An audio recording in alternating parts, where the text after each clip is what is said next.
BBA가 엑셀 시트에 있는 자료에 접근하기 위해선 BBA가 알아들을 수 있는 주소를 알려줘야 합니다. 택배로 물건을 주문해 내 손에 받기 위해선 어디로라는 순서 있는 주소가 필요합니다. 마찬가지로 BBA에게 엑셀이 갖고 있는 어떤 자료를 어떻게 하라고 명령하기 위해선 접근에 필요한 주소가 있어야 합니다. 이 주소에는 일정한 규칙이 있습니다. 우리나라는 큰 범위에서 작은 범위의 순서로 주소를 적습니다. 미국은 작은 범위를 먼저 적고 큰 범위를 나중에 적어야 합니다. 엑셀은 다행히도 우리나라 주소 규칙과 닮아 있습니다. 엑셀이 가지고 있는 큰 범위를 먼저 적어주고 순차적으로 작은 범위 순으로 나열합니다. 물건을 보내려면 주소를 적습니다. 그런데 주소를 규칙만 안다고 적을 수 있나요? 주소에 무엇이 있는지를 알아야 적을 것입니다. 예를 들어 서울시 안에 구가 있습니다. 어떤 구가 있는지 알아야 구명을 적고 그 구 안에 어떤 동이 있는지 알아야 동명을 적습니다. 컴퓨터에서는 이러한 주소를 경로라는 것으로 부릅니다. 패스라는 단어를 본 적이 있을 것입니다. 패스는 통로, 경로, 길이란 뜻입니다. 그래서 경로를 적기 위해선 그 경로에 들어가는 시명, 구명, 동명에 해당하는 엑셀의 부위를 알아야 합니다. 좌측 화면에 보이는 B이라는 셀의 BBA를 접근시키기 위해서는 주소 즉 경로를 파악해야 합니다. 엑셀의 범위 즉 부위 규모 순서는 아래와 같습니다. 워크북 워크시트 셀. 아주 간단하죠. 그런데 막상 경로를 적으려면 쉽지 않습니다. 금방 떠오르지 않으니까요.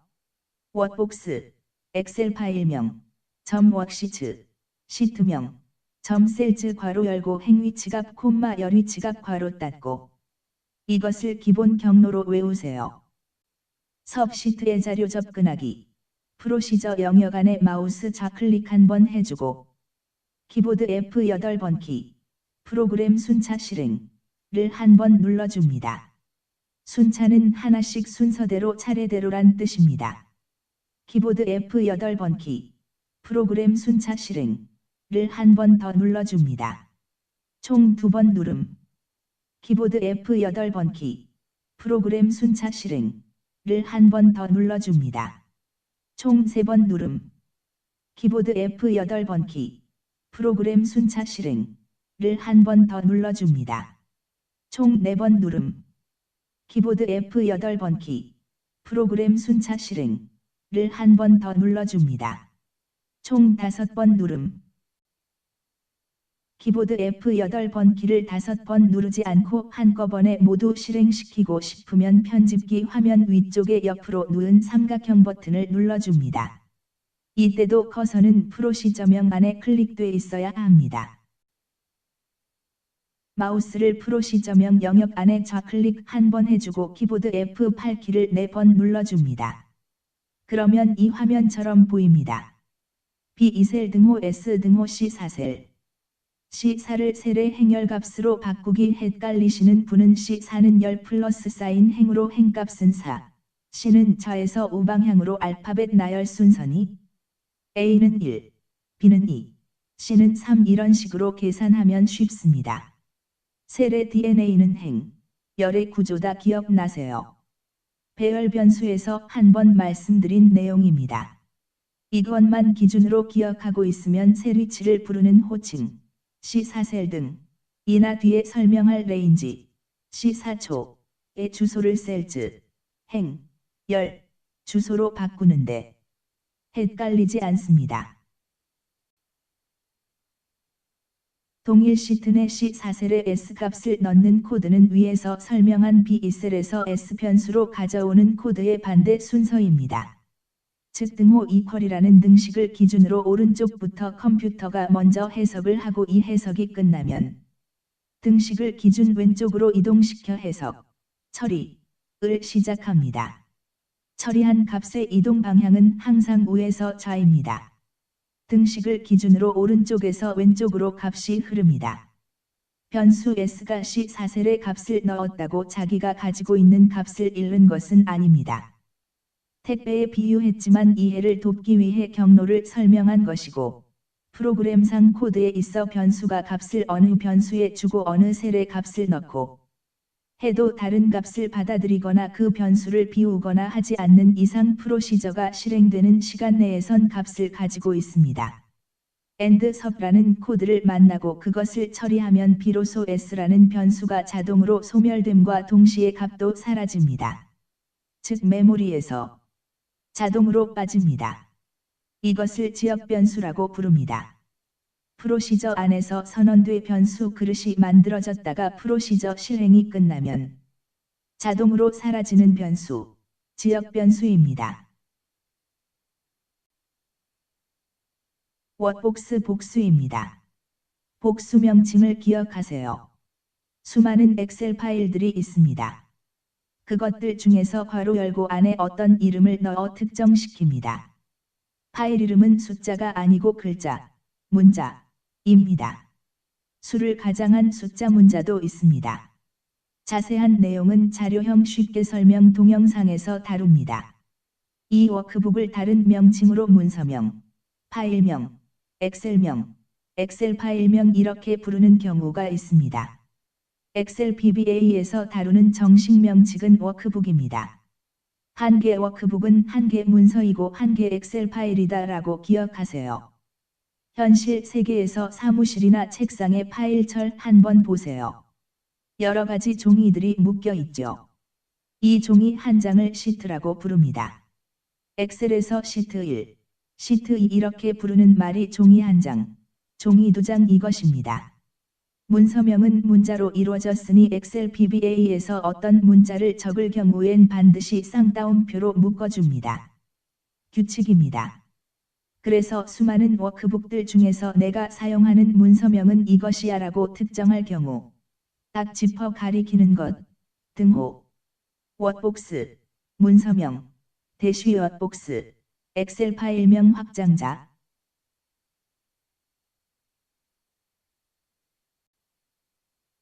워크시트 복수입니다. 복수 명칭을 기억하세요. 워크복스가 5대 도시 시명이라면 워크시트는 그 시 안에 있는 구명 정도가 됩니다. 워크시트가 복수니까 수많은 시트명들 중에서 시트명 하나를 딱 넣어 가리키면 워크시트, 시트 1초입니다. 엑셀을 열면 처음에 기본 파일이 하나 열리는데 그 시트명이 시트 1, 시트 2 이렇습니다. 이건 엑셀이 시트명을 구분하기 위해 임의로 그렇게 기본적으로 만들어 놓은 것입니다. 이 이름이 주소를 가르쳐주는 구에 해당하는 키워드가 아닙니다. 혼동하지 마세요. 다른 이름으로 바꾸면 시트명은 얼마든지 달라질 수 있습니다. 시트의 이름을 달라진 나로 바꿨습니다. 그러면 주소로 특정시켜보면 워크시트 달라진다. 수많은 시트들 이름 중에 달라진 나라는 시트를 가리키고 있습니다. 셀즈 복수입니다. 이 정도 되면 감이 올 것입니다. 수많은 셀들 중에 행위치와 열위치로 특정한 셀 주소, 셀즈, 행위치값, 열위치값, 대시 셀즈는 쌍따옴표를 사용하지 않고 숫자로 그 위치를 지정합니다. 정식 명칭으로 셀즈, 행인덱스, 열인덱스 이렇게 부릅니다.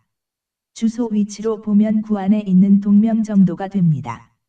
A1셀 대시 아파트로 비유하면 A동 1호, C4셀 대시 C동 4호 정도. 그런데 엑셀 데이터에 접근하기 위한 주소 키워드 셀즈만 쌍따옴표가 없는 숫자를 취합니다. 이것만 기억하세요. 셀즈, 숫자로 이루어짐에는 MS의 큰 뜻이 있습니다. PBA 프로그래머가 신기해 보여도 가장 신기하고 대단한 건 MSG 프로그래머가 아닙니다. 처음에 PBA를 입문해서 가장 헷갈렸던 것 중에 하나가 이 단수냐 복수냐 따지는 것과 주소를 적는데 문자로 쓰는 건가, 숫자를 쓰는 건가였습니다. 엑셀 주소 체계는 키워드는 모두 복수이고 셀즈 사용엔 숫자만 들어간다. 이것만 기억하세요. 그리고 처음 코드를 다루기 시작하면 가장 주의할 점이 이 셀즈 안에 복잡하게 다른 것을 복합시켜 위치를 특정하려 하지 마세요. 그렇게 안 하고 제가 설명하는 대로 사용해도 VBA로 오피스 프로그램 구현하는데 아무런 지장 없습니다. 나중에 코드에 익숙해졌을 때 다른 코드의 표현으로 복합시킬 수는 있겠지만 코드에 입문한 사람이 이것저것 배워볼 목적으로 셀즈 안에 잡다한 것을 넣기 시작하면 주카이 숲에 들어가면 혼자서는 못 나오듯이 데이터 주소를 명시하는 코드가 명료하지 못하고 복잡해지기 시작해서 그것을 또 이해해보려고 하다가 시간만 흐르고 헤매이게 됩니다. MS가 셀즈라는 것을 놔두고 레인지라는 것을 만들어 놓은 이유를 잘 생각해 보아야 합니다. 셀즈는 셀즈답게 사용해야 코드가 간결해지고 그것이 제공하는 본연의 기능을 이용하는 것이라 생각합니다. B2 셀에 있는 값을 S 변수로 가져와서 다시 동일 시트에 있는 다른 셀 주소 E2 셀에서부터 F10 셀까지 반복적으로 출력시켜 보겠습니다. 반복에 필요한 순환용 변수 2개를 추가로 선언했습니다. 여기서 포문에 대해 모르는 경우가 있어도 대충 이렇게 셀즈 인덱스를 이용하는구나 하고 가볍게 봐주시기 바랍니다. i는 행위치값, j는 열위치값으로 사용했습니다. i 위 값이 포문에 위에 2부터 시작하니까 1회전에서 i가 2이고 j 위 값이 2중 포문에 위에 5부터 시작하니까 1에서 1회전에서 j가 5가 됩니다. i는 행위치, j는 열위치로 코드 작성자가 그렇게 위도해서 설계했으니까 셀즈, 행위치는 i, 열위치는 j로 이용하는 것입니다. 어떤 데이터를 반복시켜 자료를 뿌리는 전형적인 구조이므로 눈에 익혀두시기 바랍니다. j-의 값이 6으로 회전을 1에서 2회전에서 s 값을 출력하기 전이 화면입니다.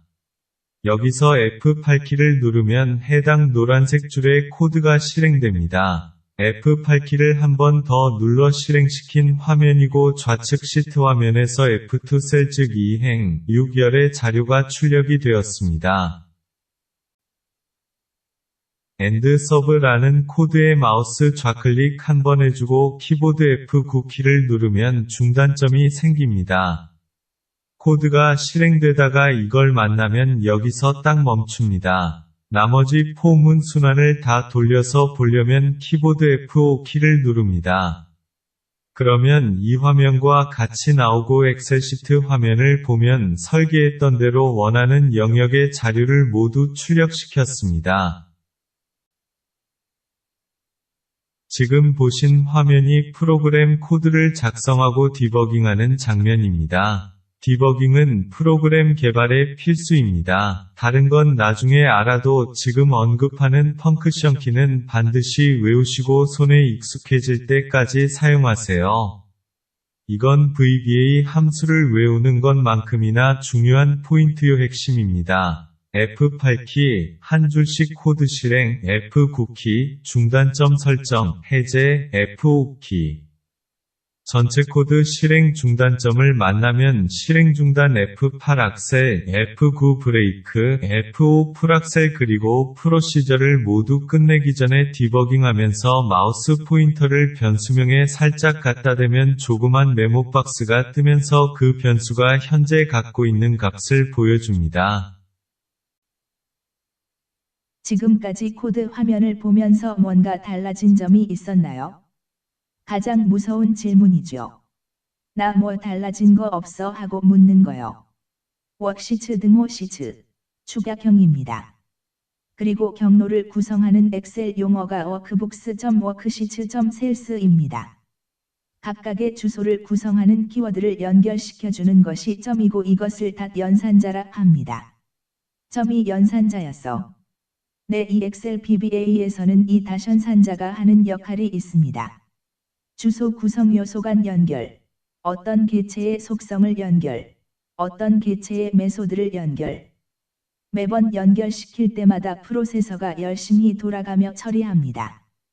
그래서 비비 구문 중에 with라는 것이 있어서 반복되는 점 연산을 한 번만 시키고 나머지는 생략시켜 버리게 해서 속도를 높이는 스킬을 구사하게 됩니다. 코드 화면을 보면서 뭔가 달라진 점이 있었나요? 주소를 구성하는 워크북스가 없어졌죠. 좌측 엑셀 시트 화면을 보면 이렇게 코드를 생략해서 자도 결과는 마찬가지입니다.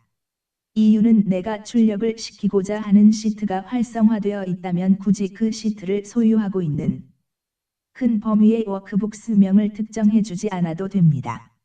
워크시트 앞에 워크북스를 반드시 붙여야 하는 경우는 또 다른 파일이 열려 있을 경우, 여러 개니까 출력을 목표로 하는 워크북이 어떤 것인지 명확히 해줘야 할 경우이고, 특히 2개 파일, 3개 파일 간 데이터 이동, 복사 작업을 시키는 경우엔 워크북스 지정은 필수입니다. 코드 화면을 보면서 뭔가 달라진 점이 또 있나요? 결과는 동일하네요. 워크북스하고 워크시트가 생략돼 있네요. 내 결론은 내가 BBA로 작업하는 대상 시트가 현재 활성화돼 있다면 셀즈만 지정해줘도 작업은 충분히 가능합니다. 하지만 내가 수행하고 있는 현업 문서를 자동화하기 위해선 교육용으로나 위코드처럼 항상 생략형이 이용되지? 현업에서 이렇게 애매하게 코드를 적었다간 아시죠? 생략형을 이용하더라도 무엇이 생략돼 있는지와 언제 생략형이 허용되는지만 알면 됩니다. 그리고 주소를 나타내주는 엑셀 용어에서 코드 중 무엇이 추가되었는지 한번 확인해 보세요. 코드 맨 처음 화면과 비교해서요. 무엇이 추가되었는지 보면 배류라는 속성을 나타내는 단어가 추가되었네요. 셀즈, I, J 라는 것 뒤에 점을 찍고 배류라는 단어를 적어 주었습니다. 첫 번째 배류는 셀즈, I, J에 들어있는 것이 무엇인진 몰라도 값의 형태로 변수에 넣어라 입니다. 두 번째 배류는 셀즈, I, J 라는 곳에 어떤 것을 넣을 경우엔 값의 형태로 받아주겠다 입니다. 쉬운 말을 어렵게 하는 것 같지만 자료형을 다양하게 알고 난 후 여러 가지 방식으로 코드를 작성하다 보면 이 말이 와닿을 때가 있습니다.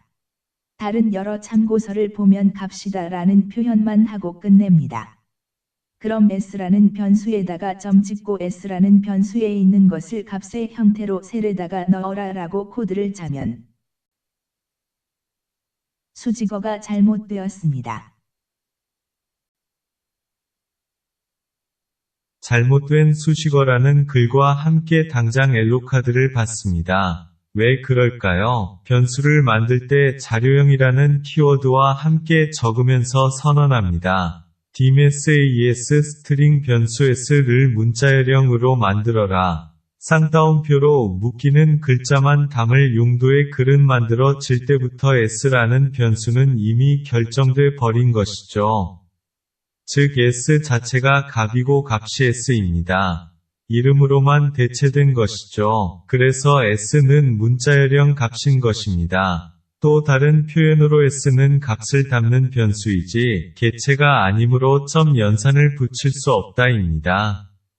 이 말은 변수에는 점을 붙어 속성이나 메소드를 뽑아내 이용해 먹을 수 없다입니다. 개체의 특성을 파악하는 데 아주 중요한 개념이니 잘 기억해 두세요. 셀즈 I, J는 엑셀 한 부위를 특정해서 대상화된 목표물입니다. 개체가 될 수 있어요. 그 안에 숫자, 문자, 날짜 엑셀에서 사용하는 여러 형식의 자료를 다 담을 수 있습니다. 변수가 아님에도 자료를 담을 수 있어요. 이것이 엑셀의 셀입니다. 이 화면에서는 셀스 개체의 텍스트라는 글자를 점 연산했습니다. 그런데 첫 번째 텍스트는 무사 통과인데 두 번째 텍스트는 개체 오류가 뜹니다. MS는 셀즈를 레인지 개체에 대한 속성이라고 정의하고 있습니다. 이러한 속성을 나타내는 키워드가 프로그램 실행에서는 변화된 모습으로 수행합니다. 어떤 개체가 자신이 가지고 있는 속성을 소환하면 그 속성에 대한 개체가 잠시 나타나고 잠시 나타난 개체가 가지고 있는 속성을 전달받아 사용하는 것입니다. 어떤 VBA 코드는 상당히 난해한데 특히 셀을 꾸미는 서식 적용 코드가 이렇습니다. 첨년산자로 이루어지는 나열된 개체명, 속성명, 개체명, 속성명 이런식 구조를 가지고 있어서 처음에는 양파 까듯이 그것이 그것 같은 기분을 지울 수 없죠.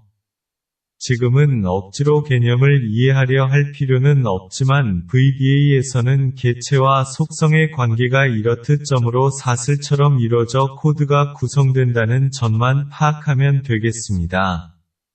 그리고 셀즈 키워드 안에 열 인덱스 외에 잡다한 것을 넣어 코드를 작성하지 말라고 한 사례가 셀즈 2, value, 셀즈 3, value 이런 것입니다. 굳이 이런 식의 스타일이 필요하고 사용해야 한다면 위와 같은 방식을 추천드립니다. 셀즈 속성에서 배류가 생략되면 기본값이 배류라고 판단합니다. 이중 포문 안에 주석 처리한 코드 행 포함 모두 결과는 동일합니다. 배류라는 키워드가 숫자만을 의미하지 않고 문자도 포함, 안에 들어있는 값을 나타냅니다. 또 다른 추천 예시입니다. 코드를 서술적으로 표현했습니다. 제 코드 스타일이기도 합니다. 셀즈 속성을 사용했지만 그 안에 들어가는 인수인 인덱스 외에 아무것도 복합시키지 않았습니다. 전자보다 이 형태를 더 선호합니다. 이유는 이중 포문으로 반복시키는 코드 안에서 전자는 셀즈 속성을 반복해서 소환합니다. 소환은 프로세서 처리를 의미합니다. S라는 변수의 값만 먼저 얻고 반복문에서 딱 값만 입력시키면 부담이 훨씬 적습니다. 누가요? 엑셀이요. 도움이 되셨다면 구독 부탁드리고 좋아요 한 번만 눌러주십시오. 감사합니다.